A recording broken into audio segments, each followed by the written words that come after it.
ఆంధ్రప్రదేశ్ రాజకీయాల్లో మునుపెన్నడూ లేని విధంగా ఒక ధర్మ యుద్ధం నడుస్తోందని చెప్పవచ్చు.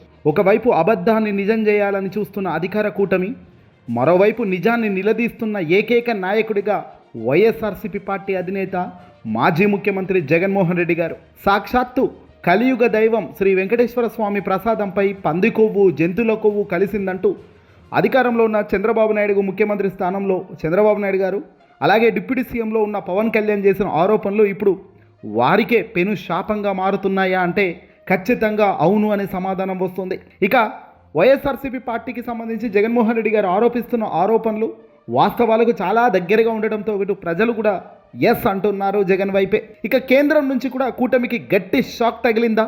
అసలు సిబిఐ ఛార్జ్ షీట్లో ఏముంది?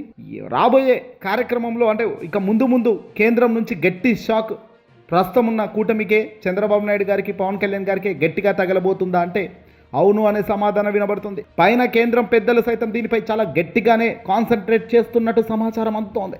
జగన్ విశ్వరూపం నిన్న విజయవాడ వీధుల్లో జన సందోహంతో హోరెత్తిపోయాయి. మాజీ మంత్రి జోగి రమేష్ గారి ఇంటిపై జరిగిన అరాచక దాడిని పరామర్శించడానికి జగన్ గారు బయలుదేరితే ఇబ్రహీంపట్నం వరకు జనం బ్రహ్మరథం పట్టారు. పూల వర్షం కురిపిస్తూ తమ నాయకుడికి స్వాగతం పలుకుతూ జంగిల్ రాజ్ నడుస్తున్న పోలీస్ సమక్షంలోనే మాజీ మంత్రులు ఇళ్లపై యాసిడ్ బాటిళ్లు విసిరిన వైన్యాన్ని, పెట్రోల్ బాంబులతో దాడులు జరుగుతుంటే రాష్ట్రం మొత్తం ఎటుపోతుందనే దానిపై జగన్ గారు గట్టిగానే గర్జించినారు నిన్న. ఇక అధికారం శాశ్వతం కాదని, అరాచక శక్తులకు ప్రజలే బుద్ధి చెప్తారని ఆయన హెచ్చరించిన తీరు చూస్తుంటే కూటమి గుండెల్లో రైళ్లు పరిగెడుతున్నాయి. ఇక CBI charge sheet page number 62 సీక్రెట్ను కూడా జగన్మోహన్ రెడ్డి గారు ఇక్కడ బయట పెట్టారు. అసలు ట్విస్ట్ ఇక్కడే మొదలైంది. చంద్రబాబు నాయుడు గారు లడ్డూలో కల్తీ జరిగిందంటూ చేసిన ప్రచారంపై మాజీ ముఖ్యమంత్రి వైఎస్ఆర్సీపీ పార్టీ అధినేత జగన్మోహన్ రెడ్డి గారు ఈ జోగి రమేష్ ఇంటిని పరామర్శించిన అనంతరం మీడియాతో మాట్లాడుతూ సాక్ష్యాలను బయటపెట్టారు. సిబిఐ ఛార్జ్ షీట్లోని పేజీ నెంబర్ 62 అలాగే పేజీ నెంబర్ 64లను చదివి వినిపిస్తూ సంచలనం సృష్టించారు. జూలై 25, 2004 అంటే చంద్రబాబు గారు అధికారంలో ఉండగానే 4 నెయ్యి ట్యాంకర్లను రిజెక్ట్ చేశారట. కానీ అదే 4 ట్యాంకర్లు అదే రోజుల తర్వాత అంటే కొద్ది రోజుల తర్వాత మళ్ళీ దొడ్డిదారిలో మళ్ళీ టీటీడీలోకి ఎలా వచ్చాయి అనేది ఇక్కడ ఆయన లేవనెత్తిన అసలు సిసలైన పాయింట్. దీంతో అందరికీ ఇప్పుడు మతిపోతుంది. దీనికి ఈ 4 ట్యాంకర్లకు గ్రీన్ సిగ్నల్ ఇచ్చింది ఎవడు?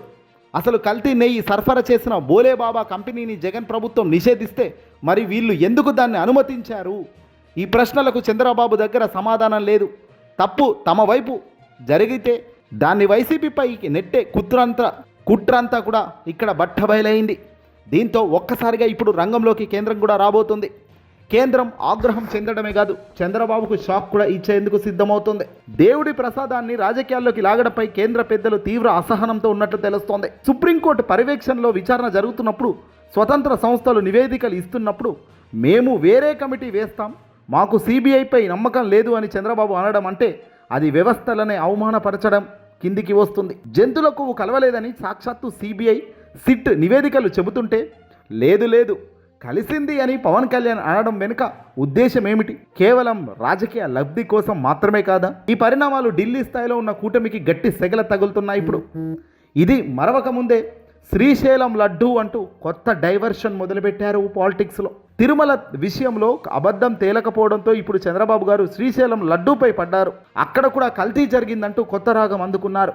ఈ అబద్ధాన్ని కవర్ చేసుకోవడానికి ఇంకో అబద్ధం చెప్పడం చంద్రబాబుకు అలవాటే అని ప్రజలు దేవుళ్ళ పేర్లతో రాజకీయాలు చేస్తూ భక్తుల మనోభావాలను దెబ్బతీస్తున్న ఈ నేతలకు ఖచ్చితంగా కాలమే సమాధానం చెబుతుంది. జగన్ గారు ప్రశ్నిస్తున్నట్టు తప్పు చేయకపోతే తమ హయాంలో పనిచేసిన అధికారులను మళ్ళీ ఎందుకు తెచ్చుకున్నారు? శ్యామలరావును ఇప్పటికిప్పుడు ఎందుకు పంపించారు బయటికి? చివరిగా సత్యం ఎప్పుడు జయిస్తూనే ఉంటుంది. దేవుడి పేరుతో ఆడుతున్న ఈ డ్రామాకు తెరపడే రోజులు దగ్గరలోనే ఉన్నాయని ప్రజలు అన్నీ గమనిస్తున్నారని, అబద్ధపు ప్రచారాలు నమ్మే స్థితిలో ప్రవ్వరు లేరు. జగన్ గారి పోరాటం సత్యం వైపు ఉంది కాబట్టి ప్రజలు నిరాజనులుగా ఈరోజు రోడ్ల మీదకి వచ్చి జై కొడుతున్నారు. 100% వాస్తవానికి దగ్గరగా ఉండడంతోనే కేంద్రం కూడా ఇప్పుడు చంద్రబాబు కూటమి పైన సాక్షాత్ కేంద్ర హోంశాఖ మంత్రి అమిత్ షా, దేశ ప్రధాని మోదీపై కూడా ఇక్కడ ఈ లడ్డు వ్యవహారం తీవ్రంగా దెబ్బ కొడుతోంది. ఇలాంటప్పుడే కేంద్రం రంగంలోకి దిగాల్సిన పరిస్థితి వస్తుంది కూడా. ఇప్పటికే చంద్రబాబు, పవన్లపై కేంద్రంలో ఉన్న పెద్దలు గుర్రుగానే ఉన్నారట. లేని అంశాలలో వేలుపెట్టి గెలికి గిచ్చుకుంటున్న మీ ప్రవర్తన మారకపోతే ఇబ్బందులు అవుతాయంటూ కూడా హెచ్చరిస్తున్నారట. ఇది పెద్ద స్థాయిలో పెద్ద ఎత్తున విమర్శలకు దారితీస్తున్న నేపథ్యంలో ప్రపంచవ్యాప్తంగా కూడా అంటే ఎక్కడ తెలుగు వాళ్ళున్నా తెలుగు మనోభావాలకు హిందూ సాంప్రదాయానికి చేదు తెచ్చే ఈ కార్యక్రమం మంచిది కాదు అంటూ కూడా బీజేపీకి సంబంధించిన అగ్ర నాయకులు హెచ్చరిస్తున్నారు. ఏదేమైనా దీని వెనకాలకు తప్పించుకోవాలనో లేదంటే దీన్ని సాల్వ్ చేయాలన్నో ఆలోచన చంద్రబాబుకి కానీ పవన్కి కానీ లేదు. పైపెచ్చు పవన్ కళ్యాణ్ ఏమో అడల్ట్రేషన్ జరిగిందని నేను అప్పుడు చెప్పాను, మీరు దాన్ని కరెక్ట్ చేసుకోవాలంటున్నాడు. అసలు ఈ మనిషి మాట్లాడే మాటలకు అర్థమేమైనా ఉందా? ఏకంగా అయోధ్యకే 1,00,000 లడ్డూలు తిరుమల తిరుపతి దేవస్థానం నుంచి వెళ్ళాయి, అక్కడ కూడా ఇలాగే జంతువులకు సంబంధించిన కల్తీ నెయ్యి కలిపిన ఆ లడ్డూలు తయారు చేసిన లడ్డూలు ఎక్కడికి వెళ్ళాయి అంటూ ఇంత నీచంగా మాట్లాడిన ఈ పవన్ ఇప్పుడు నేను కేవలం అడల్ట్రేషనే అని అన్నాను, మీరు కరెక్ట్ చేసుకోవాలంటున్నాడు. నిజంగా ఆయన అడల్ట్రేషన్ ఆయన అని ఉంటే ఇప్పుడు ఆయన చాలా హ్యాపీగా ఉండాల్సిన పరిస్థితి ఉండేది. కానీ చంద్రబాబు ఇచ్చిన ఆదేశాలు డైరెక్షన్తో ఆయన రెచ్చిపోయి 4 మాటలు ఎక్కువ మాట్లాడడం వల్ల చంద్రబాబుకు రావాల్సిన డ్యామేజ్ కూడా పవన్ పట్టేసుకున్నారు. ఇక్కడ అద్భుతం చూడండి, చంద్రబాబు గారి 40 ఏళ్ల రాజకీయంలో ఎప్పుడు కూడా ఇలాంటివే పనిచేస్తుంటాయి. ఈ అంశంలో ఎక్కడ కూడా నారా లోకేష్ ఇప్పుడు మాట్లాడడం లేదు. నారా లోకేష్కు నోటికి ఇప్పుడు తాళం పడిపోయింది. ఎందుకంటే నారా లోకేష్ ఏది మాట్లాడినా రాబోయే రోజుల్లో ఆయన పార్టీకి ఆయన కెరియర్కు డ్యామేజ్ అవుతుంది. ఇక్కడ పావుగా పాపం పవన్ను వాడుకొని బలిపశువుగా చేసుకుంటున్నారు. జన సైనికులారా ఇప్పటికంటే ఆలోచించండి. మీ అధినేతను బలిపశువుకు చేసుకుంటున్నాం ఈ చంద్రబాబు నాయుడు గారితో కలిసి ఉంటే మీకు ప్రమాదమే. హెచ్చరించండి, పవన్ను పక్కకు లాగండి. పవన్ రాజకీయ జీవితాన్ని కాపాడే ప్రయత్నం జన సైనికులే చేయాల్సిన అవసరం ఉంది. ఈ వీడియోని అసలు లైక్ కొట్టి షేర్ చేయండి.